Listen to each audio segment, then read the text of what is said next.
Yeah, John Berry, Kenilworth. I have a question, but you don't answer, so I won't even ask. It was fairly obvious, and I was going to make the same point the prior speaker made, that when you're being thanked, you know, take all the time you want. But Bruce Patterson got 30 seconds, and he was quoting from a Star Ledger article even. It does have a chilling effect, because there are a number of people who would rather, you know, they just got their whatever huge tax increases. Westfield was killed. I mean, it was destroyed. And nobody can come up here and complain because they will be out of line. That's the clear message you're giving today. Now, there's an awful lot to complain about, but if I were to ask, for example, are you stealing the Open Space Trust Fund money? I mean, that's actually, I don't know if it's criminal. It's New Jersey, so it's really difficult to even label that criminal. But that is something I'd really like to look into. But would that be over the line because I'm implying corruption or bad accounting or, actually I have a lot of those. And right now, Bruce Patterson probably had more, 4.5 minutes more of stuff that we won't hear. Just because you didn't, as the final arbiter of what is allowed.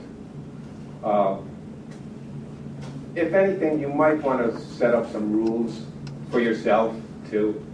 Like there have been several occasions when I've walked off this podium and heard, you know, words. I mean, I don't know if they were curse words because I was walking, but there's a certain level of discourse, and I think answering questions is included in that.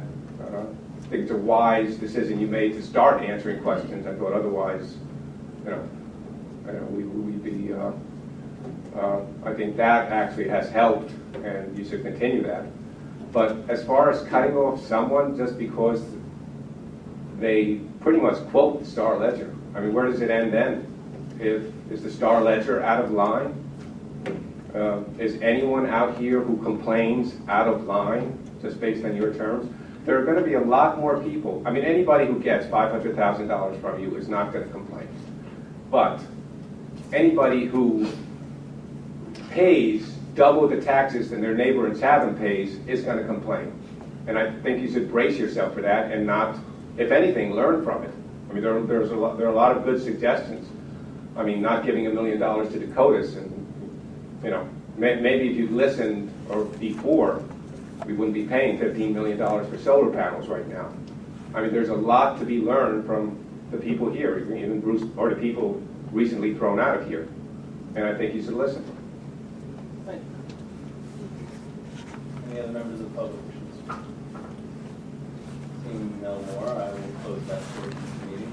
And I will just say, the first time Patterson spoke, he was told he was issuing a personal tax and was being instructed, and he was told to stop, and he was told to sit. The second time, which had nothing to do with the public business of the county, it was a personal attack. And while you do have the right to come up, sir, and you were polite, though wholly incorrect in your statements, you have the right to come up and say those things, as long as you maintain proper decorum. As long as you are not destructive to the meeting, you have the right to come up and say what you want. This is America. But you do not have the right to turn a public forum into a public circus.